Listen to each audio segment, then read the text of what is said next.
Hey, I'm Susan, and if you want to see how I painted these peaches, I'm going to be showing you in this video. But just a disclaimer is that I recorded this on a camera that wasn't the best quality, but it's still a good enough quality that you can follow along as I talk you through my process. So if you are interested in seeing how I painted these loose abstract peaches, then keep watching. Okay, so I'm going to explain to you how I painted these peaches. So the first thing is layout.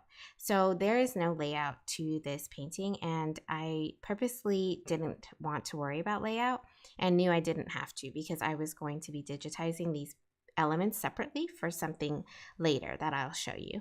But I would encourage you, if you're going to start trying to paint these or paint something new kind of like this, not to worry about layout and just approach it like practice on a sheet that you know that is not going to be a final piece of work, because I think that it helps you feel a little bit less intimidated.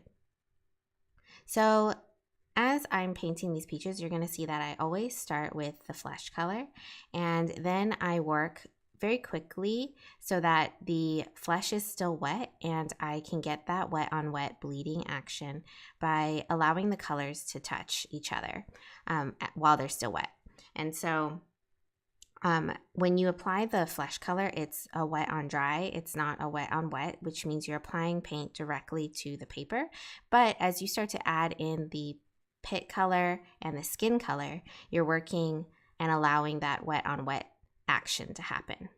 And so another thing I like to do when I'm painting these peaches is to leave pockets of white. So the white you're seeing is the paper white, and I think that it creates a lot of interesting contrast in the painting. And something else to keep in mind if you're going to try this out is that watercolors by their nature dry lighter than they appear when they're wet.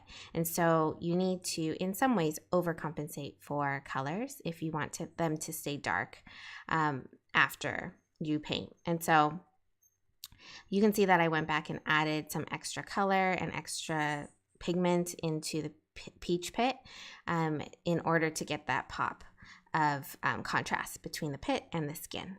And so another thing I wanted to encourage you to do is to keep it really loose and organic. You can tell that the shapes that I'm painting are not perfect, and they're quite imperfect actually, and I think that it lends itself to that loose organic feeling.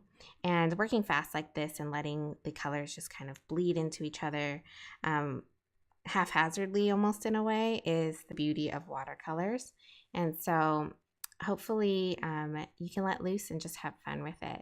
I painted some different wedges because I wasn't quite happy with all of them, and when I got to this last one, I actually liked it the most. And when I look back on it, it's because there was more detail and more contrast between the colors. And also, I left a couple of pockets of white, and I left the rind more defined.